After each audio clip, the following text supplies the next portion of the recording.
나는 전능하신 아버지 하나님, 천지의 창조주를 믿습니다. 나는 그의 유일하신 아들, 우리 주 예수 그리스도를 믿습니다.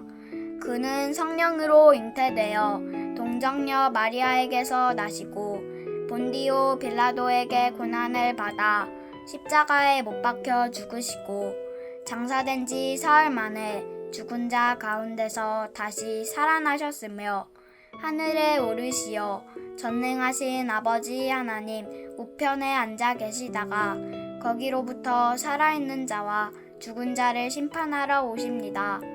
나는 성령을 믿으며 거룩한 공교회와 성도의 교제와 죄를 용서받는 것과 몸의 부활과 영생을 믿습니다. 아멘.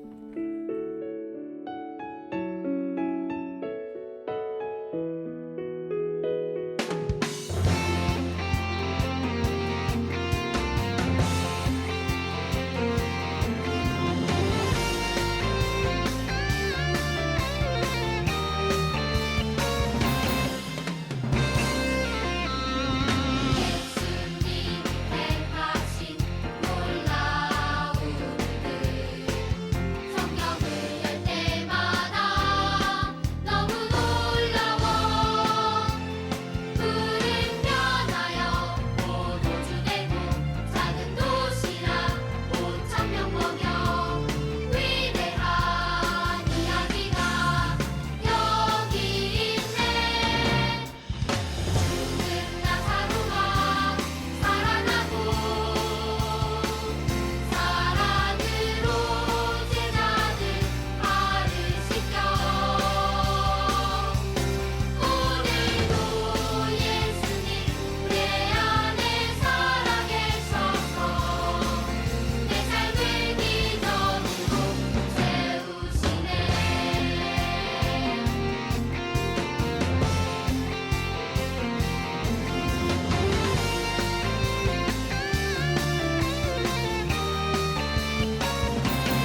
하늘에 계신 우리 아버지 하나님, 오늘도 여전히 온라인으로 예배를 드립니다.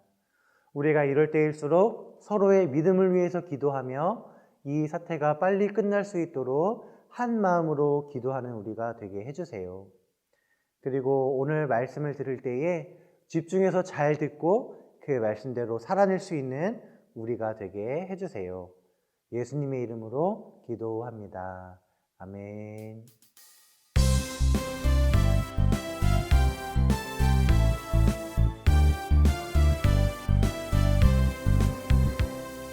오직 이것을 기록함은 너희로 예수께서 하나님의 아들 그리스도이심을 믿게 하려 함이요. 또 너희로 믿고 그 이름을 힘입어 생명을 얻게 하려 함이니라. 요한복음 2장 31절 말씀.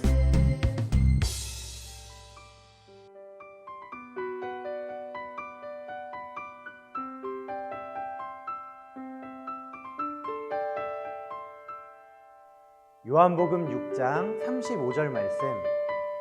예수께서 이르시되 나는 생명의 떡이니 내게 오는 자는 결코 줄이지 아니할 터이요 나를 믿는 자는 영원히 목마르지 아니하리라. 아멘. 여러분 안녕하세요. 장정진 전도사님이에요. 일주일 잘 지냈나요? 수도권은 현재 2.5단계이긴 하지만 5인 이상 집합 금지 명령으로 인해서 많이 위축된 상태예요. 우리 친구들도 연말 연시에 친구들하고 모여서 재미있게 놀아야 되는데 그러지 못해서 정말 아쉽죠? 전도사님은 무엇보다 친구들을 보지 못한다는 생각에 너무 슬픈 것 같아요. 그래도 우리가 할 수 있는 거는 기도하는 것밖에 없어요. 그래서 우리 친구들 이 어려운 시기를 잘 헤쳐나갈 수 있도록 끝까지 기도로 함께 해줬으면 좋겠어요. 오늘 우리가 들을 하나님의 말씀은 우리가 흔히 말하는 오병이어 기적이에요. 이 오병이어의 기적은 우리 친구들도 어렸을 때부터 많이 들어왔을 거예요. 이것도 한자인데요. 오병, 5개의 떡, 이어, 2마리의 물고기 라는 한자인데요. 이 떡 5덩이와 물고기 2마리로 5,000명을 예수님이 먹이셨다라는 내용을 잘 알고 있을 거예요. 이 오병이어의 기적은 마태복음, 마가복음, 누가복음, 요한복음 이 4복음서에 모두 기록되어 있는 기적이에요. 이 똑같은 말을 4군데에서 한다는 말은 무엇을 의미할까요? 그만큼 중요하다는 의미겠죠? 우리 친구들도 오늘 말씀을 듣고 오병이어의 기적을 통해서 하나님이 우리에게 무엇을 말씀하고자 하시는지 귀 기울여서 잘 들었으면 좋겠어요. 그럼 먼저 설교 전 영상을 보고 올게요.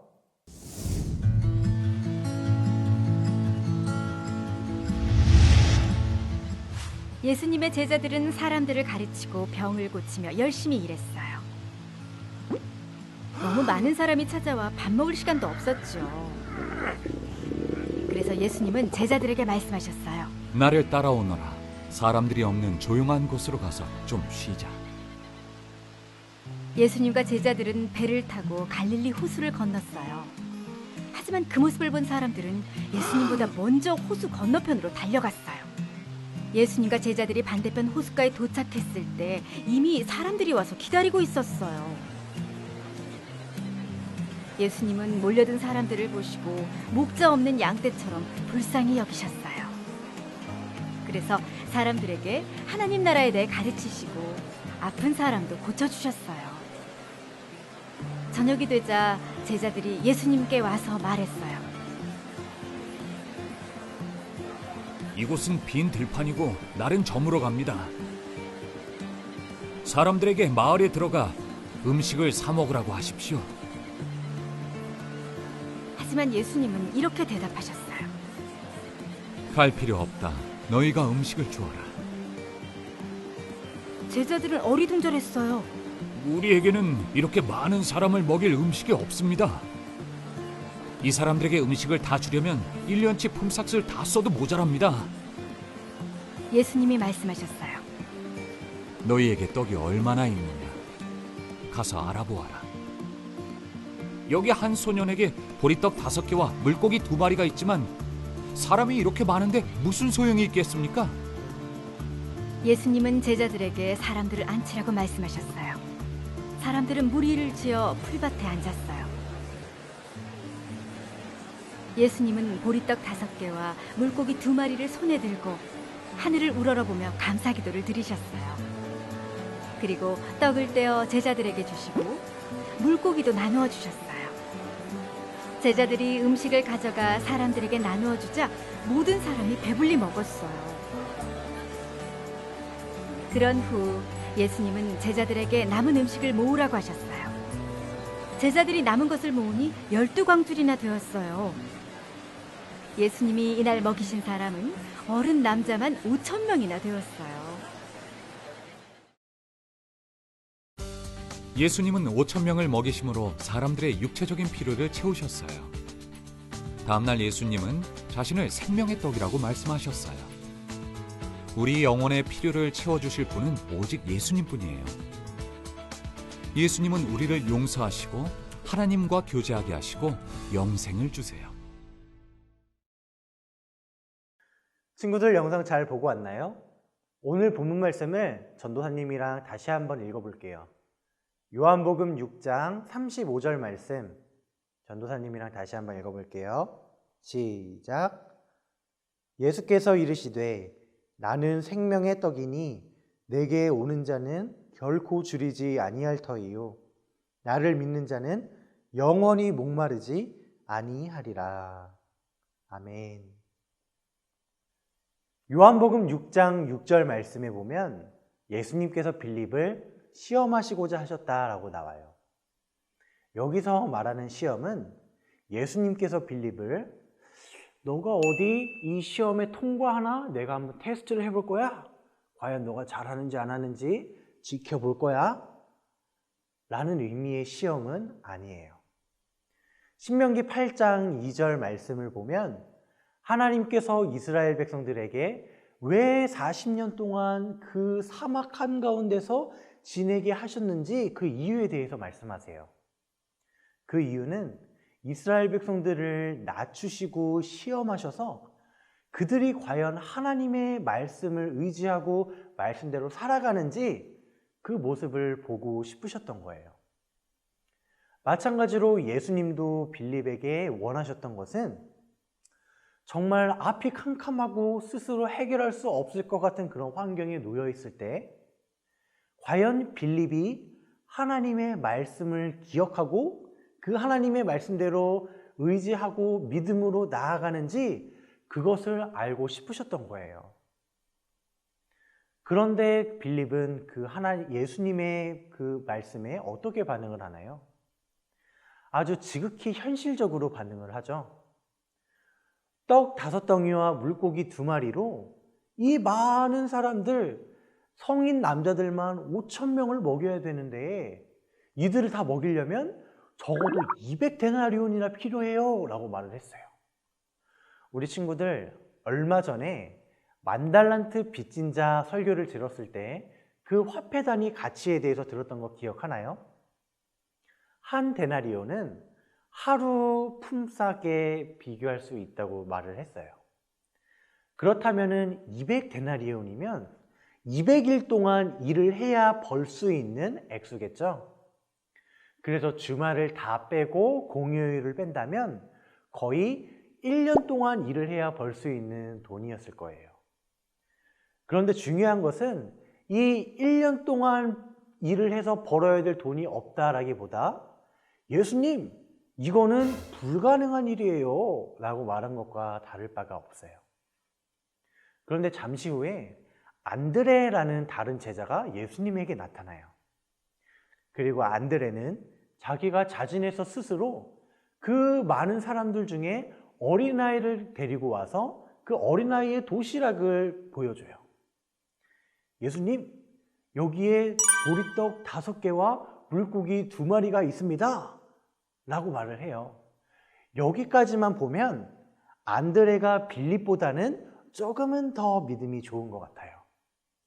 빌립은 그 어려운 상황을 놓고 인간적인 방법으로 머리를 계산을 해서 이건 현실적으로 불가능해요 라고 말했던 반면에 안드레는 그래도 행동으로 옮겼기 때문에 조금은 더 믿음이 좋은 것 같아 보여요. 그런데 그거는 아니었음을 알 수 있는데요. 안드레는 예수님에게 그 보리떡 5덩이와 물고기 2마리가 있어요 라고 말을 한 다음에 바로 그런데 이렇게 많은 사람들을 이걸로 어떻게 먹을 수 있겠습니까? 라고 말을 해요. 이거를 좀 더 현실감 있게 말을 하자면 예수님, 우리에게 지금 이렇게 자그마한 곳이 있지만 이걸로 어떻게 많은 사람들을 먹을 수 있단 말이에요. 지금 이거 가능하단 말이에요? 예수님은 가능하다고 생각하시는 거예요? 라고 말하는 것과 다를 바가 없다라는 거예요. 예수님은 빌립과 안드레의 말에 주눅이 들거나 위축되지 않으시고 사람들을 자리에 앉히셨어요. 그리고 그 보리떡 5덩이와 물고기 2마리에 축사를 하셔서 우리가 어떠한 방법으로 그 음식들이 막 생겨났는지는 알지 못하지만 확실한 거는 그 많은 사람들이 다 배가 부르게 양식을 먹었다라고 나와요. 요한복음 6장 11절에 보면 그들이 원대로 먹었다라고 나오는데요. 이 말은 말 그대로 그들이 원하는 대로 더 먹고 싶으면 더 먹고 싶은 만큼 배가 부르게 먹었다 그 말이에요. 그리고 12절에 보면 그들이 배가 불렀다라고 나와요. 여기서 끝이 아니라 남은 양식들을 모았더니 12바구니에 남았더라 라고 나오는데요. 여기서 말하는 이 12바구니 12라는 숫자에 대해서 다양한 해석들이 있어요.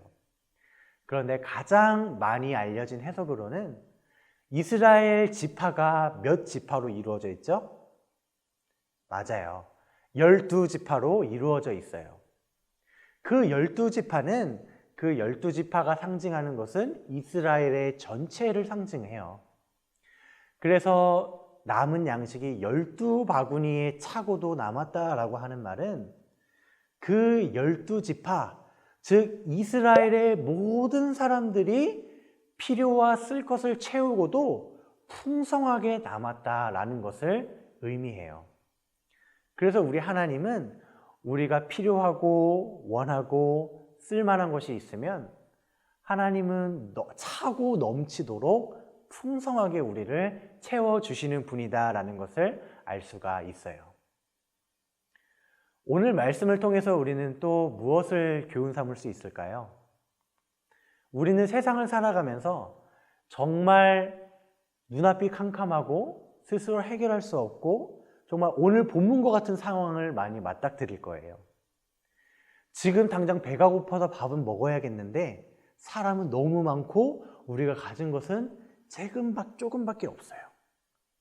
그래서 정말 이 조그마한 걸로 많은 사람들을 먹이는 게 불가능한 것처럼 우리 삶 속에도 정말 스스로 헤쳐나갈 수 없는 불가능해 보이는 일들이 많이 있을 거라 그 말이에요.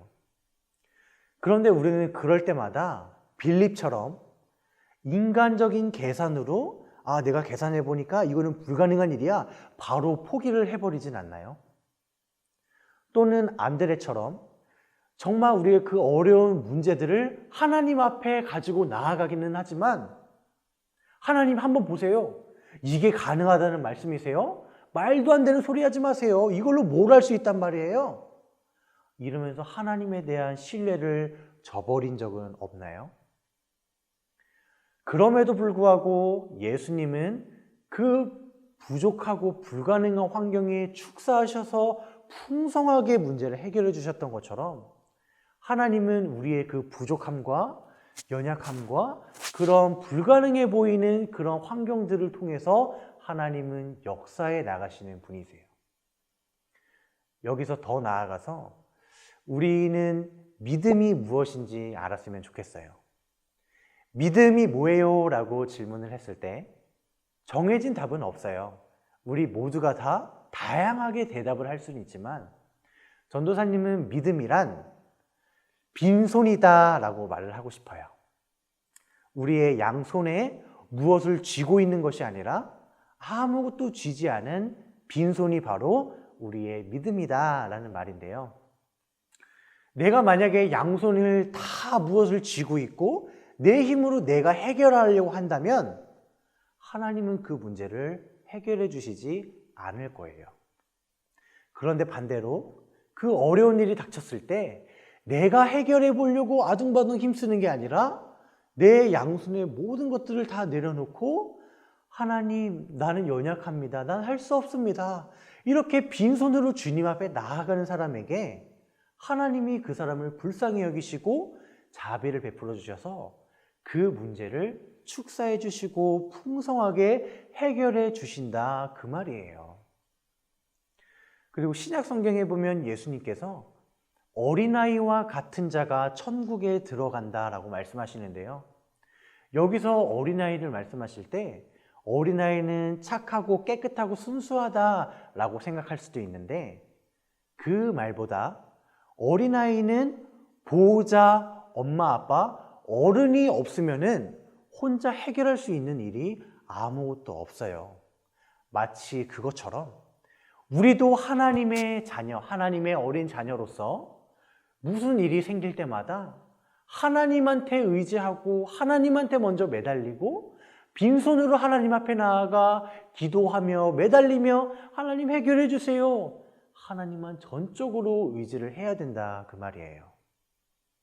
그래서 우리 친구들도 오늘 오병이어 말씀을 꼭 기억하시면서 우리의 힘과 능력으로 어려움을 헤쳐나가는 것이 아니라 빈손으로 하나님 앞에 나아가 우리의 연약함을 인정하고 하나님만 전적으로 의지하고 신뢰하는 친구들이 됐으면 좋겠어요.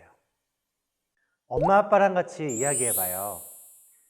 인간의 생각으로 불가능하고 해결할 수 없을 거라고 생각하는 것을 하나님께서 역사하시기 위해서는 우리는 어떤 태도로 나아가야 할까요? 엄마 아빠랑 같이 이야기해보고 우리가 전적으로 하나님의 능력을 의지하고 하나님에 대한 믿음을 저버리지 않는 그런 우리 모든 꿈꾸는 교회 친구들이 됐으면 좋겠어요. 전도사님이 기도할게요. 하늘에 계신 우리 아버지 하나님, 오늘도 지금도 여전히 우리를 위해서 기도하고 계시며 일하고 계신 주님 감사합니다.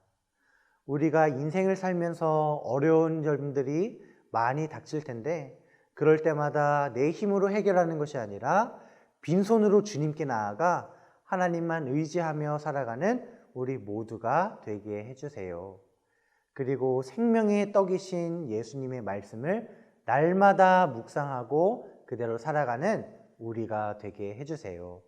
예수님의 이름으로 기도합니다. 아멘.